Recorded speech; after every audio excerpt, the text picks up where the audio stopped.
The idea that someone was polluting the waters of Christendom wasn't new. As soon as the Christian movement got going, there were numerous groups, like the Gnostics, for instance, who interpreted Jesus' message differently than the prevailing orthodoxy.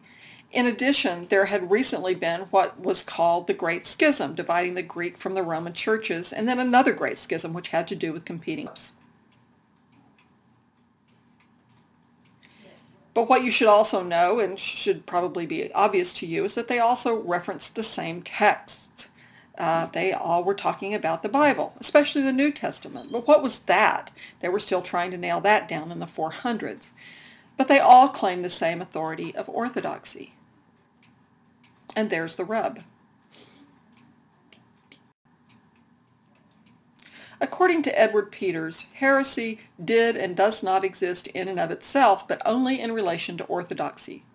Orthodoxy cannot exist in turn without authority, and it is the quality of authority in orthodoxy that defines and denounces heresy.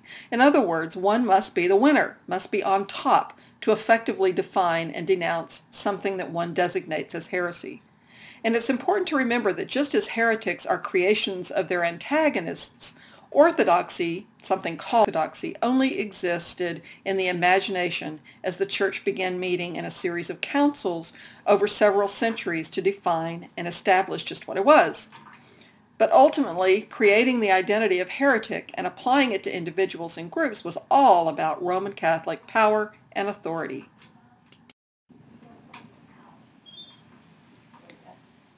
So just what was Roman Catholic orthodoxy? Well, it was based on scriptures and something that Roman Catholics call tradition. That included the oral tradition, in other words, things not found in the Bible text, for example, local customs that were integrated into the Roman Catholic worldview in order to facilitate conversions. Also, conclusions of various councils like the Council of Nicaea, the Council of Carthage, and so on. There were also creeds in this tradition, which are essentially statements of beliefs. And all of this ultimately developed into a creed for the entire Christian community and eventually imposed upon them, where they had to say, yes, I believe this or I believe that. One of the main issues that we see from the 11th century on is a rejection of sacramentalism in some form.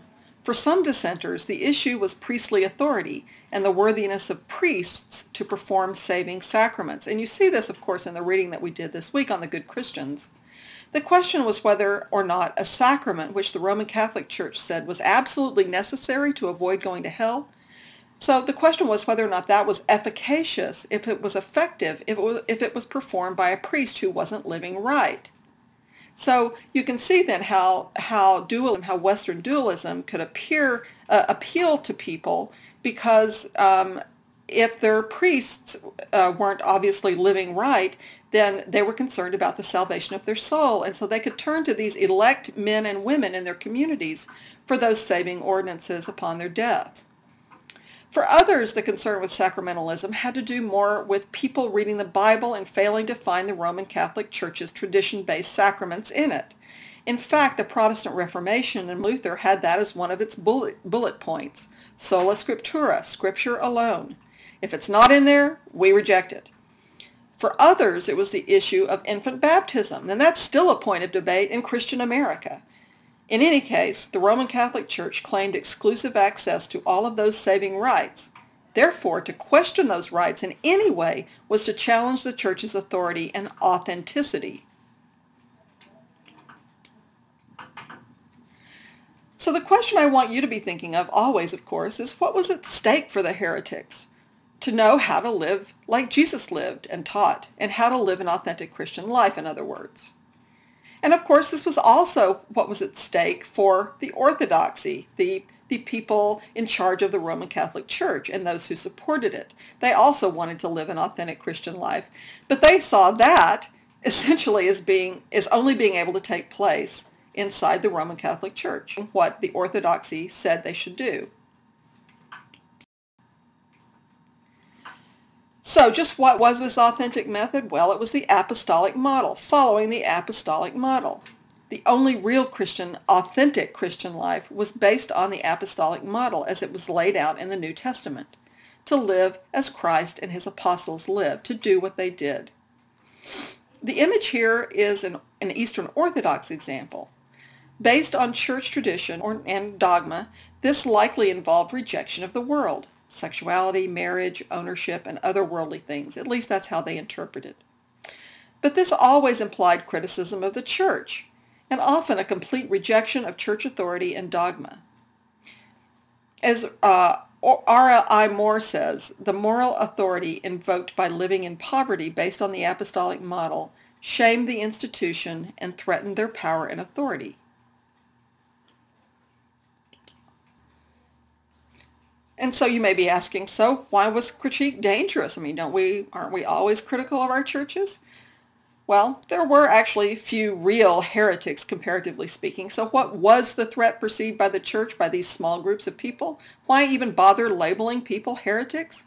Because their primary mandate, they believed, was to protect and preserve something called Christendom. It was not only the church as an institution, but it was also the civil empire, which was dependent on the church for power and salvation. Even kings needed to have the saving rights in order to go to heaven after their deaths. So it was a sacred entity, valuable above all other entities. And it was supposed to be uniform. Yep, uniform. Good luck with that, right? Undivided, voluntary, loyal, and scripture-based. Well, you know, the voluntary, it's supposed to be voluntary, but of course we'll see that it's not, because if you end up thinking that that people must belong, then it no longer becomes voluntary. But to challenge any of that implied that the church was failing, right? Failing in its primary job of protecting Christendom. Something else was going on during this time period. People were becoming more widely traveled, and so they were encountering new and different people and ideas. The state poses more competition to the church as time goes on. Literacy rates are increasing, and so people are actually being able to read the Bible in their language. And so religious dissent is suddenly more of a concern. It's more of a threat to Christendom.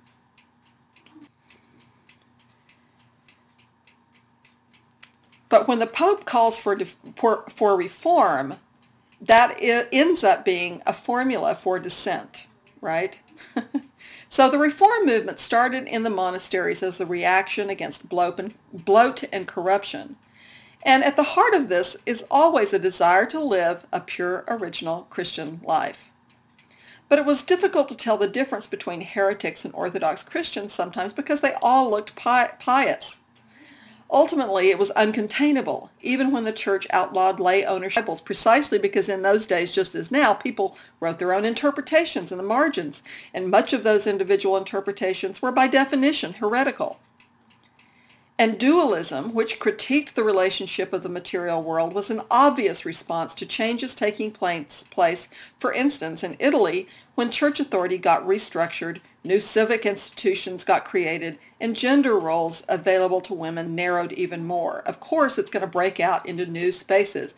It erupts into new areas. The places in which the Cathar heresy became a deep problem were decentralized. So they were independent and less connected to institutions of all kinds, both religious and political. There was a perceived clerical decline all around, right? You had Pope Innocent III calling local clerics blind creatures, dumb dogs who no longer bark. But you also had local acknowledgement that there were some problems, though perhaps not to the extent that we're used to thinking of them. But the most important thing was probably the persistence of noble power, because they became unwilling to stop, civil leaders became unwilling to stop protecting the heretics because they were a deep and abiding part of the community.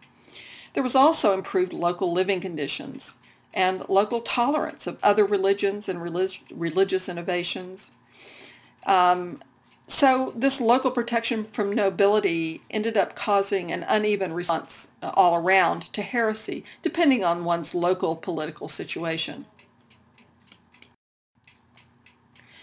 So why didn't they distinguish between heretics? Yes, they did remind church officials of earlier heretics because of the content of their heresies, that old pesky dualism. But it may not have mattered because of what was at stake. It didn't matter which brand of heretic you were threatening the community. That's what was at stake. And so they developed pejorative terms to distinguish these diverse heretics from what they considered to be the true people of God.